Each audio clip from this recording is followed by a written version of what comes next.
The beat of the heart is with us from the beginning to the end of our life cycle.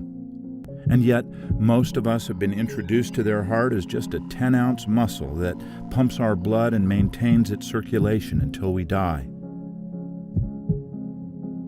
Looked at biologically, the heart's efficiency is amazing. If we take care of our health, the heart can work without interruption for 100 years, without care or cleaning, without repair or replacement.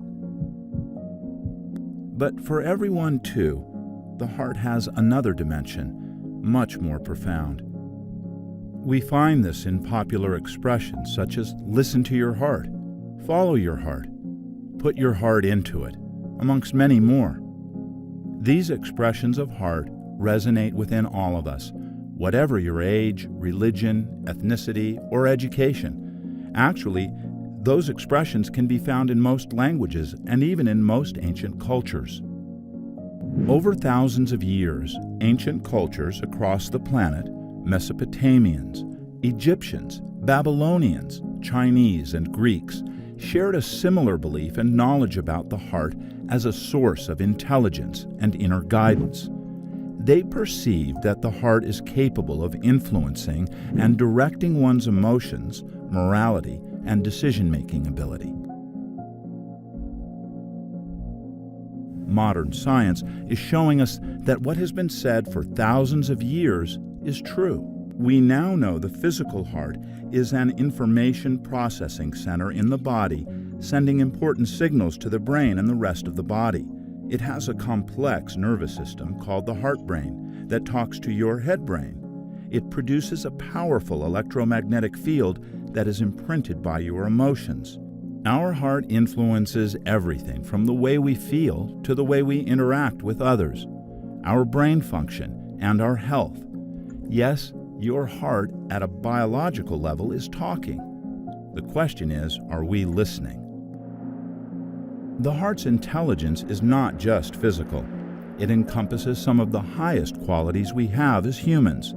Many of the highest quality feelings we experience are associated with the heart. They would include emotions like appreciation, care, love, kindness, patience, and compassion. Their transformational value is born from our energetic or spiritual heart, which affects the physical heart's information. The heart is also associated with a deeper source of wisdom, an intuitive knowingness that bypasses normal, logical, linear thought patterns. This is often called the voice in the heart and known to support us with much better choices and direction throughout life's interactions.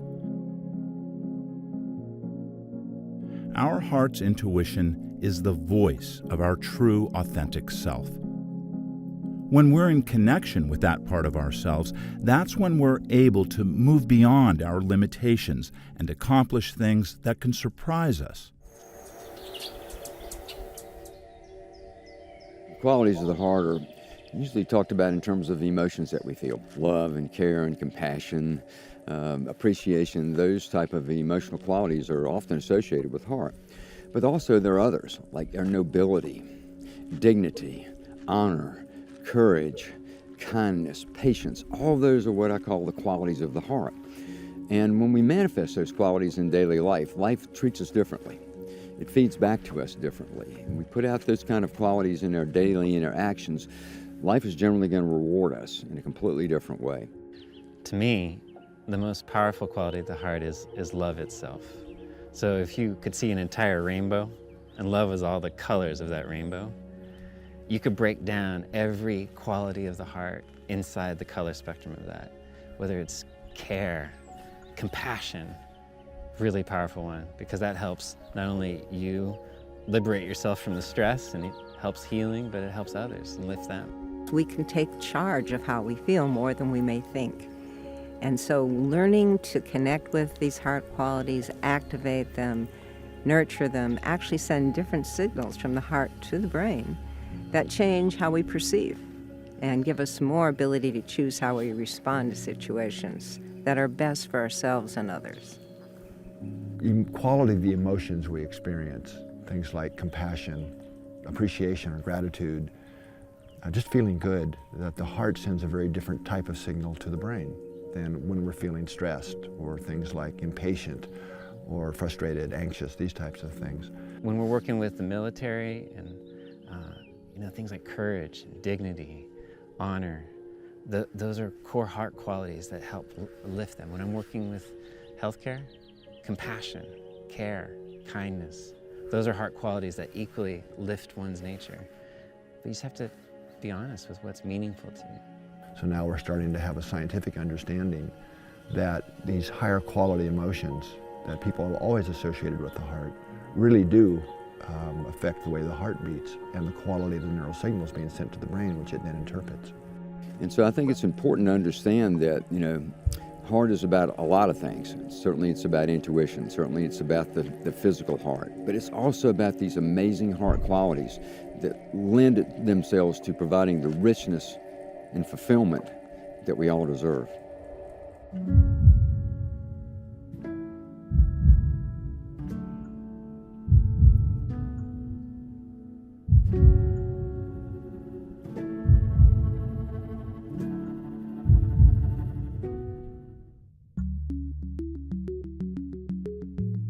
Most people would rather feel loving, enthusiastic, and appreciative than resentful, anxious, or depressed. But often the world around us seems to be spinning out of control, and despite our best intentions, it's hard for anyone to maintain their emotional equilibrium.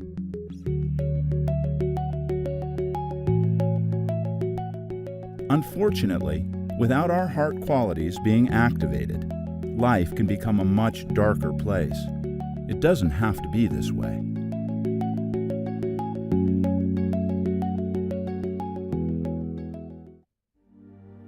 Right now, let's connect with the heart by doing heart-focused breathing.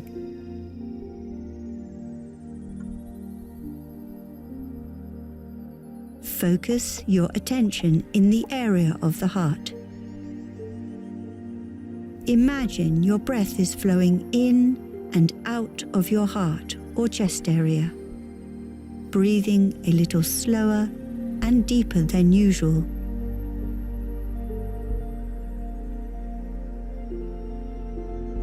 Try to feel like the energy up in the head is now flowing down into the heart.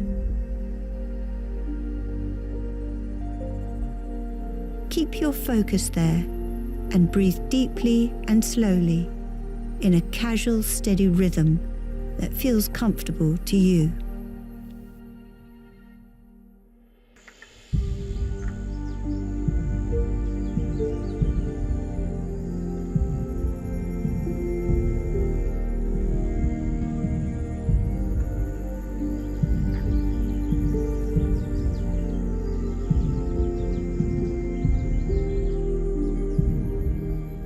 It's given me lots of opportunities to choose alternative options when dealing, especially with teenagers. There were times that teenagers know a way to incite an inflammatory response, and just taking that moment to stop and breathe for a second, I at times felt like I had a personal coach on my shoulder that would say, or you could say it this way.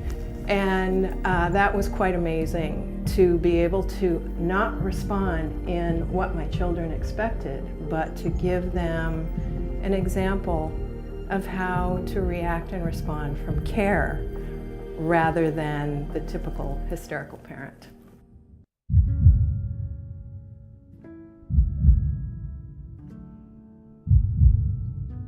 What are you feeling? Perhaps you feel a little more calm or balanced. This simple heart focus exercise is just a first step in your new relationship with your heart. There's more to come.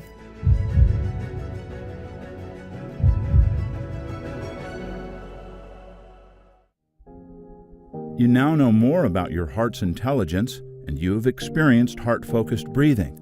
In the next chapter, you will learn more about the science of the heart.